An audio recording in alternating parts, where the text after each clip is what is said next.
again, in my experience, and I hear this from other people, it's very rare that things work out the first time or even the fifth time.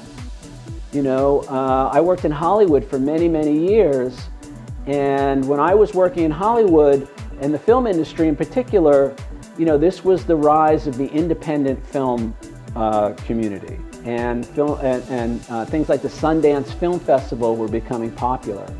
And there were lots of people who didn't have the connections or who didn't have the financial backing to bring their project to a studio, one of the big motion picture studios.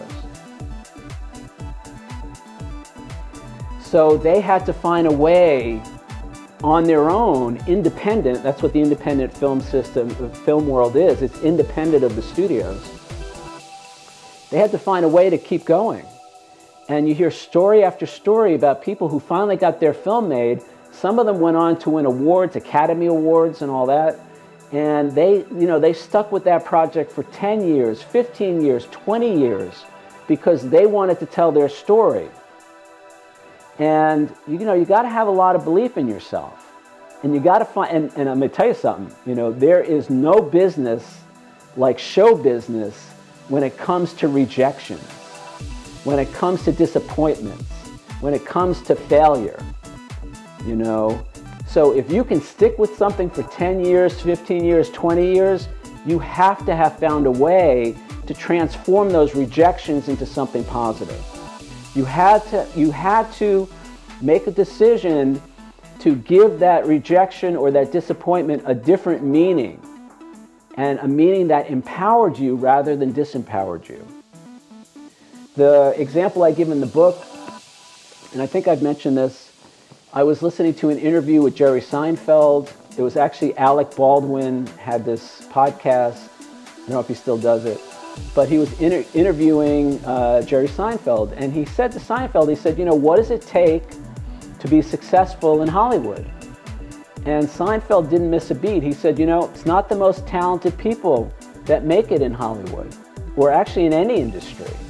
It's not the most talented people. He said it's the people who want it the most, the people who have the greatest desire. And we're going to talk about later in this chapter, either next week or the week after, we're going to talk about desire and how to generate desire within us. Because it's that desire that becomes the fuel to push through the disappointments. So he said, it's not the people with the most talent, it's the people who want it the most. The people who are willing to do whatever it takes to achieve their goal. Those are the people who are successful. And in my case, you've heard my story, I've won over 70 awards for my photography. And when I speak, especially when I speak to groups of either students or photographers or whatever, and I tell them, I've won more than 70 awards for my photography. And I could see in the audience, their faces all light up, everybody's smiling or whatever. And then I say,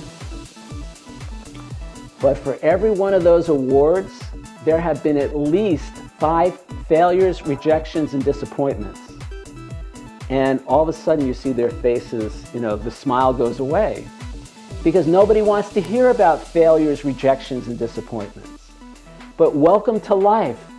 That's how it works. There's very few people who are successful the first time out, or as I said earlier, even the 5th or 6th time out. It takes repeated efforts. You have to learn, usually from our mistakes, how things work, how to fill a need if you're in business, how to fill a need, how to be of service, how to provide value to people. And it takes, trial and error sometimes, but it takes effort.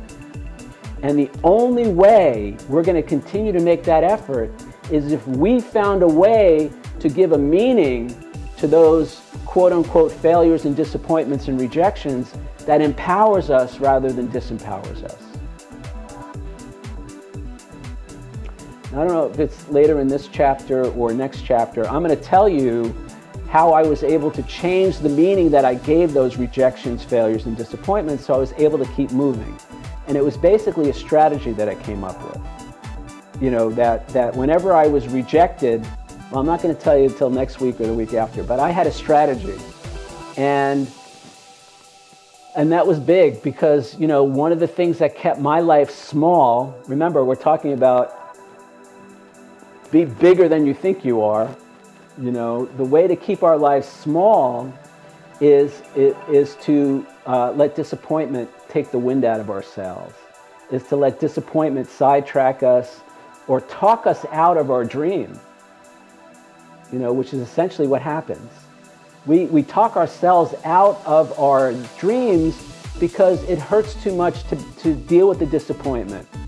And for me at least, to deal with the self-recrimination, to deal with the self-loathing, the low self-esteem, that's where the real pain comes from, and that's why we stop. That's why we give up.